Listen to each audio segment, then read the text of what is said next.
নানা আলোচনা সমালোচনার সঙ্গী করে the greatest show on earth 2026 FIFA বিশ্বকাপ শুরু হওয়া এখন কেবল সময়ের অপেক্ষা। তবে যুক্তরাষ্ট্র, কানাডা, মেক্সিকোতে হতে যাওয়া বিশ্বকাপ খেলেও লোকসানে পড়ার শঙ্কা অংশগ্রহণ করা দেশগুলোর। এমন উদ্বেগ থেকেই এবার বড় সিদ্ধান্ত নিতে যাচ্ছে ফিফা। কানাডায় মঙ্গলবার ফিফা সদস্যরা বসবেন বিশেষ সভায়।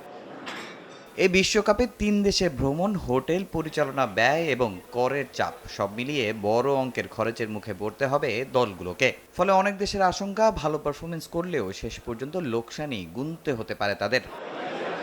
বিশ্বকাপে খরচ বেড়ে যাওয়ার বড় কারণ হিসেবে যুক্তরাষ্ট্রের করের চাপের কথা বলছেন অনেকে। দেশটির বিভিন্ন অঙ্গরাজ্যে করের হার ভিন্ন হওয়ায় দলগুলোর খরচও বেড়ে যাবে। কোথাও কর নেই, আবার কোথাও তা 10 থেকে 13% বেশি। এমন বৈষম্যের কারণেই আর্থিক উদ্বেগ বাড়ছে বলে জানিয়েছেন সংশ্লিষ্টরা। এই উদ্বেগের পরিপ্রেক্ষিতে প্রাইজ মানি আরও বাড়ানোর নীতিগত সিদ্ধান্ত নিয়েছে ফিফা।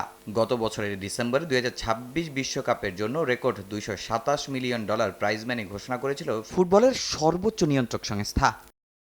সেই পরিকল্পনা অনুযায়ী 48টি অংশগ্রহণকারী দলের প্রত্যেকটিকে দেয়ার কথা ছিল কমপক্ষে $10.5 মিলিয়ন, আর চ্যাম্পিয়ন দল পাবে প্রায় $50 মিলিয়ন। আর নতুন আলোচনার পর এই অর্থ আরও বাড়ানোর সিদ্ধান্ত নেওয়া হয়েছে। মঙ্গলবার কানাডার ভ্যাঙ্কুভারে অনুষ্ঠিত হতে যাওয়া ফিফা কাউন্সিল সভায় এই বাড়তি অর্থ অনুমোদন পেতে পারে।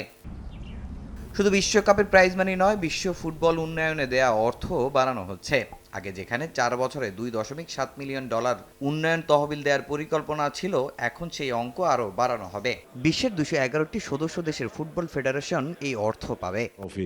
এদিকে ফিফার আর্থিক অবস্থান বর্তমানে এখন বেশ শক্তিশালী। 2026 বিশ্বকাপকে কেন্দ্র করে 4 বছরের মেয়াদে মোট প্রায় $13 বিলিয়ন আয় হওয়ার সম্ভাবনা রয়েছে। এর মধ্যে শুধু বিশ্বকাপ থেকেই আসবে প্রায় $9 বিলিয়ন। এই শক্ত আর্থিক অবস্থানের কারণেই প্রাইজ মানি বাড়ানোর সিদ্ধান্ত নিতে পারছে সংস্থাটি। আর এ নিয়ে চূড়ান্ত ঘোষণা আসলে বিশ্বের সবচেয়ে বড় ফুটবল আসর আরও বেশি আকর্ষণীয় হবে।